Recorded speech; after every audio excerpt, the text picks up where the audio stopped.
प्राचीन काल में दक्षिण भारत में महिलारोप्य नाम का एक नगर था। उसके राजा थे अमर शक्ति।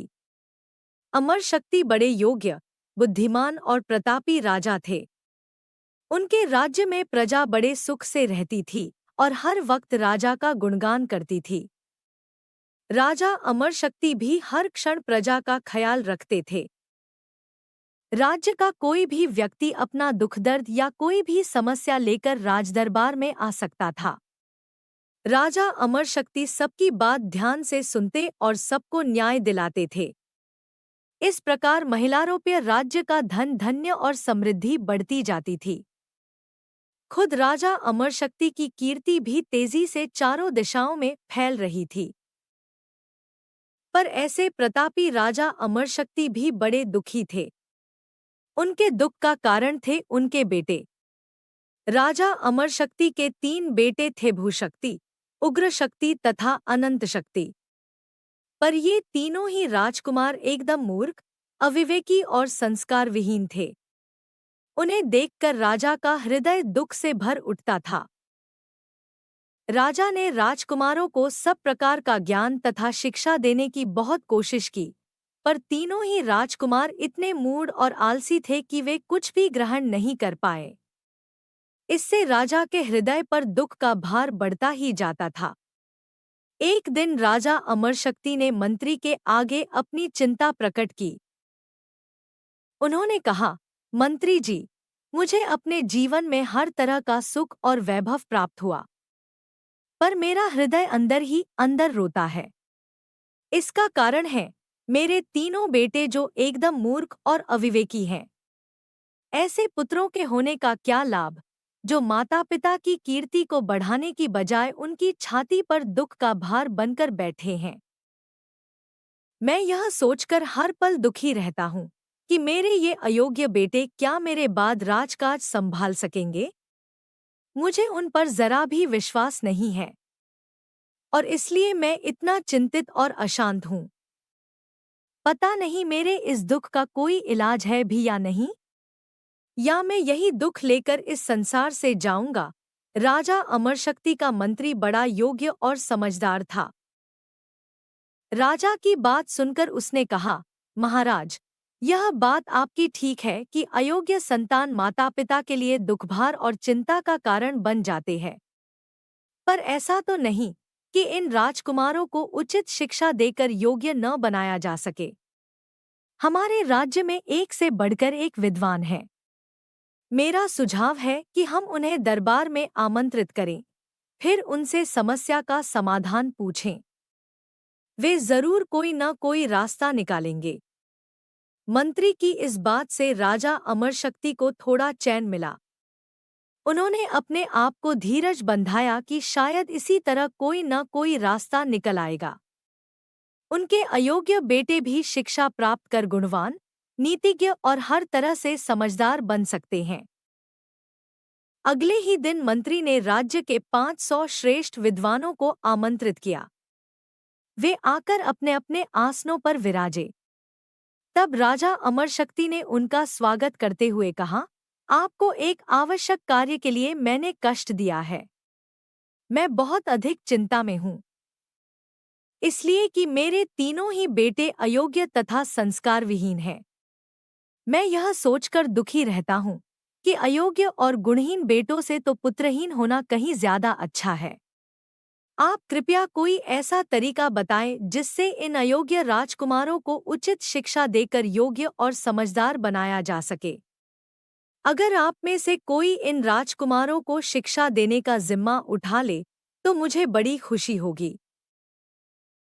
सुनकर एक क्षण के लिए वहां सन्नाटा सा छा गया, इसलिए कि उन राजकुमारों के आलस्य, छूता और रिठाई के बारे में सभी जानते थे।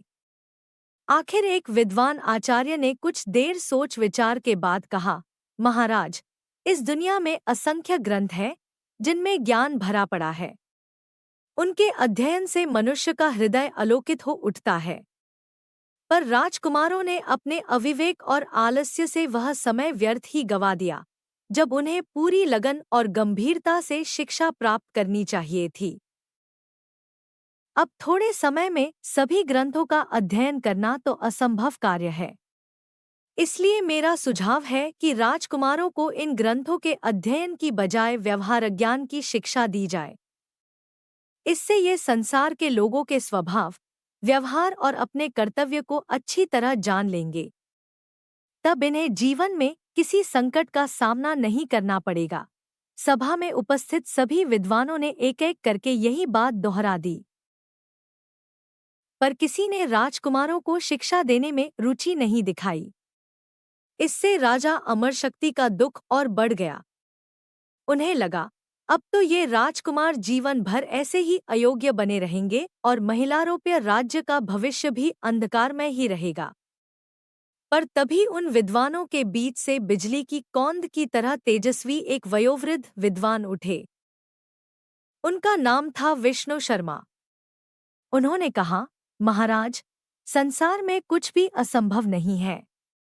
ये तीनों राजकुमार निश्चय ही शिक्षा ग्रहण कर सकेंगे।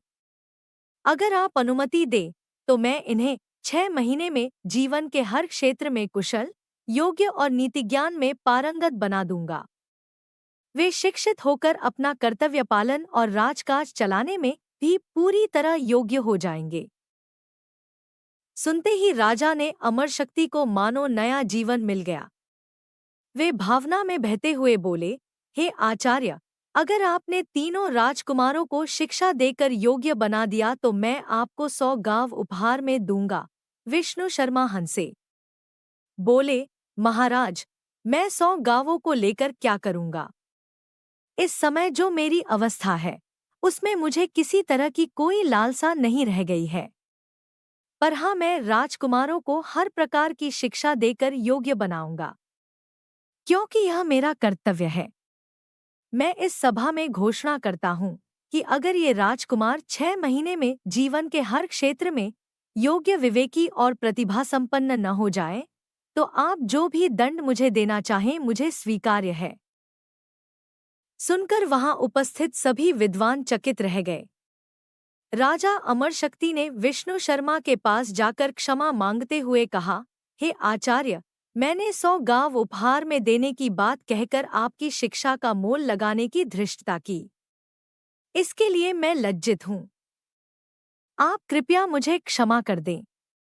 मैं समझ गया हूँ कि आप महान और आदर्श शिक्षक हैं। जिस तरह सूर्य छोटे बड़े का फर्क न करके सभी को अपना प्रकाश देता है, ऐसे ही आप भी सभी के हृदयों में ज्ञान का प्रकाश फैलाते हैं। आप धन्य हैं। मैं अपने तीनों बेटों को आपको सौंपता हूँ।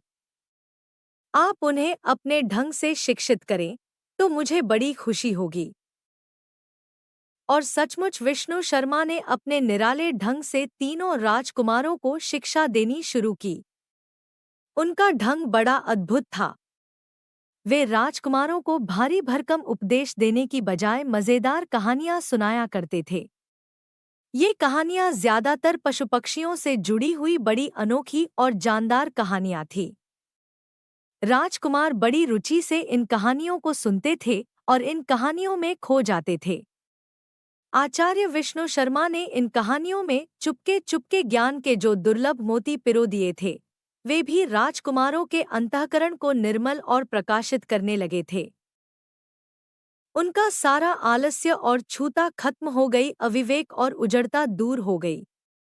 वे विनीत और कर्तव्यपरायण हो गए। साथ ही उन्हें जीवन और संसार के लोगों के व्यवहार तथा अच्छे और बुरे लोगों की समझ भी इन कहानियों के जरिए हासिल हुई। किसी बड़े से बड़े दुख और संकट का मुकाबला किस तरह धैर्य से करें, शत्रु के छलकपट से कैसे बचें, किन्हें अपना मित्र बनाएं, किन्हें नहीं, और अच्छे राजा के गुण क्या हों। धीरे धीरे ये बातें भी पशु पक्षियों के जरिए उन राजकुमारों ने सीखी। अब वे बड़ी रुचि से जीवन की गहरी और गूढ़ बातों को भी समझकर उन पर गहराई से विचार करने लगे। और यूं इन छोटी छोटी रसपूर्ण कहानियों के जरिए वे योग्य, समझदार तथा राजकाज में निपुण हो गए।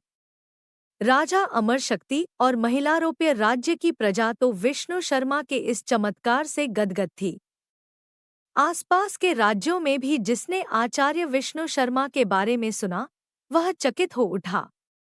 वाकई विष्णु शर्मा की रोचक कहानियों के जरिए सीख देने का यह तरीका एकदम जादू जैसा प्रभावी और असरदार था।